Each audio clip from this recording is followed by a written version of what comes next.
Hi, Eve. We were just talking about our men paradoxically being left out in addressing not only what the problem is, but understanding even what the solution is. How can we get, when we were discussing the Tejpal thing, the one thing is, what the F was he thinking? I mean, what was he thinking? How could this where's awareness of boundaries? And so how do we get that information? How do we, even scientifically, how do we invest in getting that information? Well, hi everyone, and I apologize for being late, but it was traffic, so I'm so sorry. But I want to say that we were actually just talking about this at the event I was at this morning, and one of the things I was thinking about in terms of the Tejpal event is just this bifurcation and split in men between their heads and their actions and what they know to be right and what they end up doing. Mm-hmm. And what causes this split? What is that split based on, And I think so often, I think the rules of patriarchy and the environment of patriarchy brings up men from a very young age to learn to separate from their hearts. Yeah. I think all of the training of men from the time they wake up as We're boys. We're breastfed just, that. Why are you acting like a girl? Why are you feeling? Why are you crying? And I think the worst thing you can, I often joke about it, but I think the worst thing you can be in the world is a girl, right? Mm-hmm. Girls are told not to be girls, boys are told not to be girls, women are told not to be girls. It must be very powerful to be a girl if we're all being told not to be one, Mm-hmm. And I think part of what happens to men, and I really feel this, and I see this in so many really beautiful men who are coming forward now in the 1 Billion Rising movement, is that there's this hunger to be connected to their hearts, and hunger to be connected to their tenderness, and hunger to be connected to their feminine parts. But the world is not giving them permission for that. And I think you pay a huge price as a man if you really behave differently. I have a very good friend named Tony Porter who does something called A Call to Men. And he talks about the man box, that men are essentially raised in a man box, where there are rules of the man box. And if you step outside the man box, you are rejected by the tribe. So it takes a very courageous man, to kind of be the one who says, all right, I'm going to change this paradigm. I'm going to step up. Kaisad's one of those men, who stepped up to have a different vision of how to be a man in the world. And Shireen, can you piggyback on that? Well, I was going to say about the man box, that has tragic consequences in the Arab region. If we look at Mohamed Bouaziz, the Tunisian fruit seller, who was so pressured by the construct of the man as provider, the man who will bring home the money. You have to have a job, you have to get married, you have to raise a family. A young man who could not do any of this because of the structural violence against him, his inability to get a job, and all the indignities he suffered, set himself on fire and catalyzed an uprising across the Arab region. So there is this tremendous pressure that men do face. But I think the important point to make here also, at least from the Arab region, is that it's not just men who buy into the patriarchy. Women also are upholders of this. And if I can give you just one clear illustration of this, in Egypt, we have a practice known as female genital mutilation. 80% of girls aged 15 to 17 in Egypt have been circumcised, and the decision to circumcise or not is made by mothers and grandmothers. Men are very rarely involved. And so, again, unpacking the patriarchy, we have to look at women as well. I want to come in a little bit on this. The sound's not very good on the stage, so listening to each other is a little bit difficult. Yeah. But if I heard you correctly, Shireen and Eve, I think you're absolutely right in saying that we don't know enough about what drives men to do what they do in relation to women.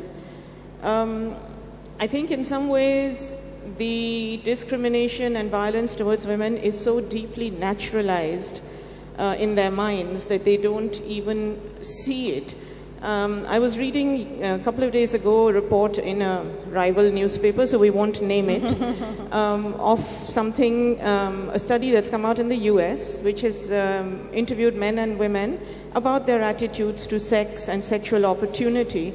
And consistently, I think 80 to 90% of the men see every chance missed to actually have sex with a woman as a missed opportunity, as something that affects their sense of themselves, whereas the women see it as completely forgettable and something, and every act of commission, the women see with some sense of regret that maybe they shouldn't have done it, maybe it wasn't necessary.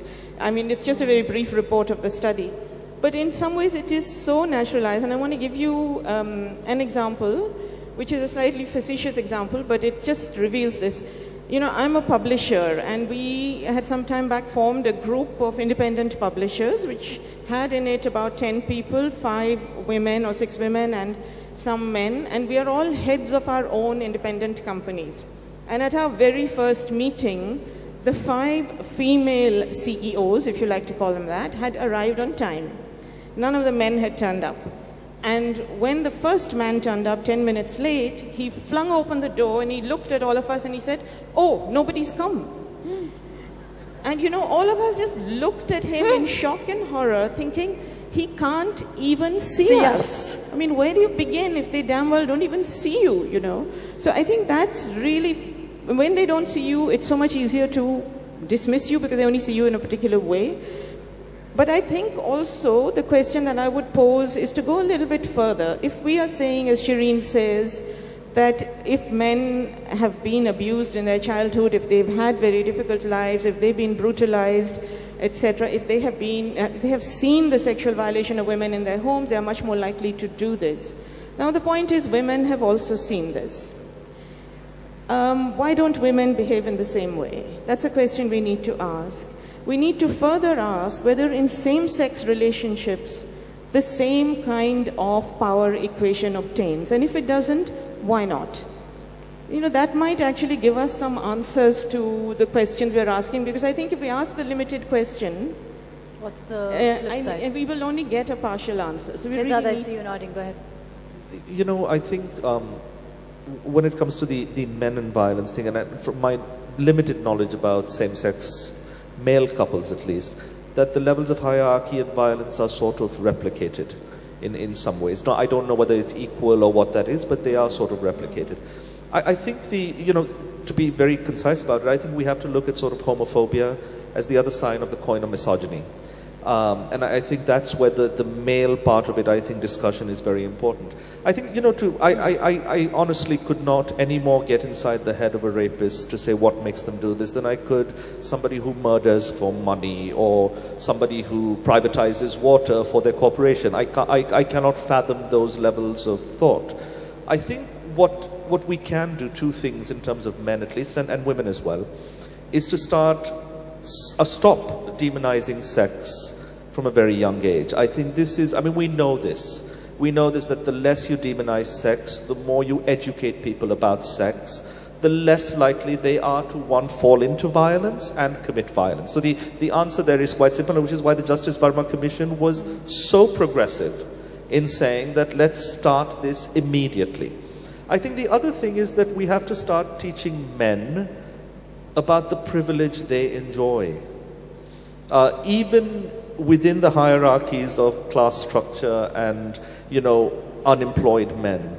If we just start talking about privilege or the lack of privilege, which allows them to then fall into these cycles of violence, I think that's taking that discussion into a place where I think you can start to stem that violence. I think people are just not aware of the privileges they enjoy, when they feel that privilege has been taken away, that the response is violence over who you see as the next weakest thing or person, whether it's the environment, whether it's an individual. And I think that's what we've got to start talking about. So if we just do the sex ed thing and start talking about privilege in relative terms, I think we could sort of start making a dent in this discussion. Eve, I want to talk to you about, you have this feeling of unearthing. Can you hear me? You have a feeling of we're living in an extraordinary time because the truth is getting revealed. What do you mean by that? What do you see?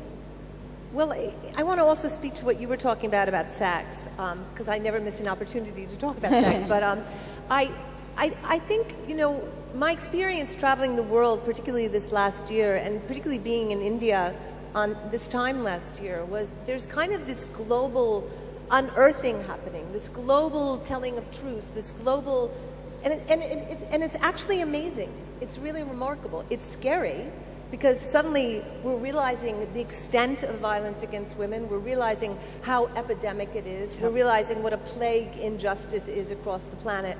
But I think it's also fantastic, and I think India was really the avant-garde of that unearthing. It really began here, and it's really spread across the planet. But one of the things I was thinking a lot about in terms of sex, and when I would do the vagina monologues or perform it, I'd always be really struck by how many men would come up to talk to me about how little they knew about sex. Really, how little they knew. And it doesn't matter what country. We teach geometry, you know, we teach math, we teach science. Why don't we teach sex? Why don't we teach boys what good sex feels like and what good sex looks like? And why don't we teach girls what they desire and what feels good to them? And I think what happens in every country I've been to, and there's been a lot of them, is that we begin with we begin with sexual misery and we end up there. So you have all these boys at a very young age thinking they have to prove themselves, jumping on girls, and girls going, that's sex? Oh God, what a disaster. And then that just kind of perpetuates itself for eternity. I remember I had a mother-in-law once and I mentioned sex and she went, ugh, sex. And I thought, oh my God, she's lived her entire life hating sex. Because no one ever said, this might not be good sex, you know? And I think, I said to Kaizad last time I was here, it would be fantastic if we had classes where boys learned about touch and girls learned about touch and we actually had conversation about it. Shereen. So we have a similar issue across the Arab region. We barely talk about sex in public domain, but when we do, we have to problematize it. It's sex as a scandal or a tragedy or an epidemic or violence. Oh, here we're talking about sex a lot, but in very violent terms. Okay, but the irony is if we look back at our history as Muslims and as Arabs, we have a long history of Arabic erotica which talk not just about the problems of sex, but extol the pleasures. And not just for men, but also for women. I am telling you, there is nothing in the joy of sex, or Cosmopolitan, or indeed 50 Shades of Grey, or Sand, that we were not writing about in the Arab world 1,000 years ago. And I think that's quite a similar situation if one looks back in Indian history as well. And so the problem is that we have got ourselves to the point where sex is a problem. It's not a source of pleasure. It's not a source of creativity or well-being. How do we get ourselves out of that box? Shereen, to wrap up, last question. So sex, we all kind of can agree that violence is pretty normalized. Are you hopeful that there will be a time when we look back on this period and think that it was an extraordinary period?